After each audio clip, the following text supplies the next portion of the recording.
Hello, great people. Welcome back to our channel. We're so excited to have you again. Party sentiments and ethnic sentiments seems to be dying right now, considering the rate of insecurity in the country. Don't forget that before now, most APC members have always been supporting this administration. They stand up for this administration, and they will always tell you that this administration is doing superbly well in all areas of concern. But right now, I think nobody can cover it up again. Some of them are now blasting the president, telling him to the face the extent of failure recorded by his administration, especially in the area of insecurity. You'll be so shocked what this APC lawmaker have to tell the president via an open letter which he has sent to the president and which has been made open to the public. We are going to be looking at it and how he had condemned President Buhari's style of leadership and all of that. But before we do that, if you have not subscribed to our channel, please hit on that red subscribe button and also on the notification bell so that you can be notified anytime we publish a news. All right, according to the news, member of the House of Representatives from Plateau State in the All Progressive Congress APC, Yusuf Gagdi, has called out President Muhammadu Buhari for the worsening security situation in Nigeria. The representative from Plateau State in the All Progressive Congress APC noted that the recent upshoot in insecurity in the country resulted from the inability of Buhari's regime to deal decisively with factors indicative of rising animosity in the country, mutual suspicion, and religious front lines. Yusuf, who heads the House Committee on Navy, in an open letter to President Muhammadu Buhari, recalled that on the 29th day of May 2015, the president resurrected the hopes and optimism of bringing back robust economic transformation devoid of corruption and free from insecurity via his three-point agenda when he spoke highly about defending and protecting the Constitution. According to the lawmaker, and I quote is what he said, by simple reflection, you swore to uphold the primary responsibility of government as enshrined in Section 14, subsection B, thus the security and welfare of the people shall be the primary purpose of the government.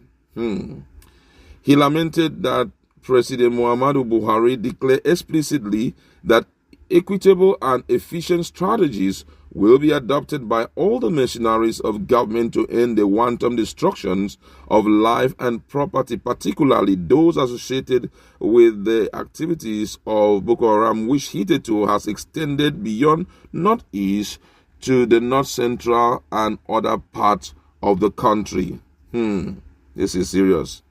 He went further to say again that, however, Your Excellency, about 6 years down the line and having secured a second-term mandate from Nigerians, it is heart-wrenching to note that insecurity has worsened in the country, leading to interrogative concern by the people. Yusuf Gagdi wondered what becomes of the value of food if farms are not safe for the agriculture to strive, asking on what is the significance of infrastructure devoid of security. He observed that the issue of insecurity has reached a point where the current strategies being adopted by the president administration have failed and are in no way adequate to guarantee safety.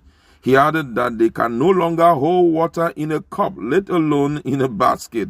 According to him, the gaps are becoming wider by the day, with serious concern, such as the plight of many school children still in the den of bandits, adding that brazen daylight attacks on communities and travelers have become almost unabated. He lamented the recent shameful raid on the highly fortified Nigerian Defense Academy, Kaduna, noting that the metropolitan attack in Jos, Plateau State, among others, have heightened fears of insecurity in Nigeria. The lawmaker observed that the recent measure of command and control of the special military operation in Plateau State, extending to parts of Kaduna State and Taraba State, could codename Operation Safe Haven, with the Office of the General Officer Commanding 3rd Armored Division, Rukuba, Jos, has failed to yield the desired result when compared to the successes recorded during the pre-major period.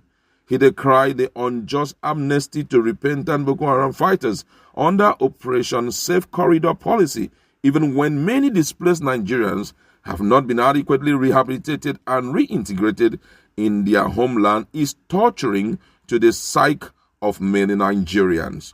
Wow, wow, wow. No more holding back opinions. I feel that this is an ideal way to talk to, an administration, whether you are part of the party, where he is coming from, or whether you are part of his ethnic group. Because the truth is that one day, what you are covering up will swallow you at a point. You understand? This thing is not selective.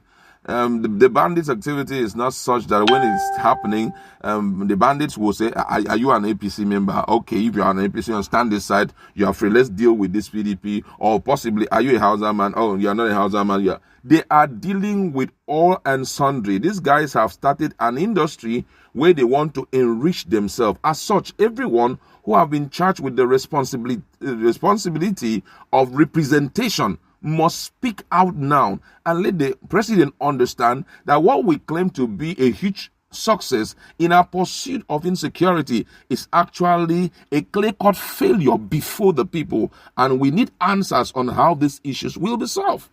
Nobody should be playing with words again, because tomorrow you don't know if it's going to be your father, you don't know if it's going to be your mother or your loved ones or even you yourself.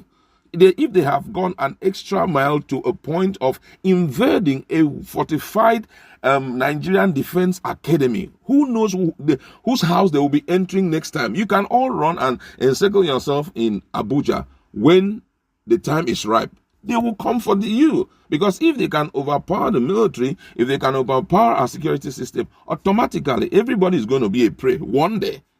And I really am so thankful to this guy who has refused to shut his mouth, but to speak out, to let the president understand that even when we claim that we are succeeding, what we are seeing today is huge failure. And if something is not done speedily, the people may begin to take arms by themselves, and that will lead to anarchy, and which the president needs to wake up and, correct some of these ills here and there. If it means to employ more people into the military, I mean, take stock. The military are doing their best. I can say that with all amount of, conscience and with all amount of records that we have seen. They have done superbly well. Why did I say that? Because their numbers are not enough. If you look at the number of people who are in the military, maybe approximately, let's keep it at 30,000, 40,000. And how many people are in Nigeria? Able-bodied men are more than almost, let me say, like 100 million. And then take a stock of the population. We are up to more than 200 million people. How can 30,000 people, be able to take care of all of that?